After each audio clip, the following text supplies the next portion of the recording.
Imejaa, imeshindwa hiyo. Hiyo ni mapema. Ati bahari inajaa, ati bahari imejaa. Tutavua aje samaki? Si lazima tuingie kazi. Si wavuvi mpaka tutavua. Mipango yako. Bwana Yesu asifiwe vijana. Amen. Tuongea jioni. Mungu amenituma kwenu vijana. Yes. Nataka mnielewe na mnisikize kwa makini. Naam. Umesikia? Naam. Kwanza wanaume power. Power. Wanaume power. Power. Nyinyi ni wavuvi.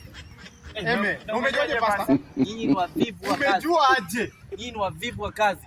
Unaona wavuvi ama wavivu? Nataka sana wabadilishie mwache kwa wavivu mkuu wavuvi. Si ni wavuvi. Nataka nishushe nyavu zenu. Mwe samaki bali wanaume power. Power. Wanaume power. Power.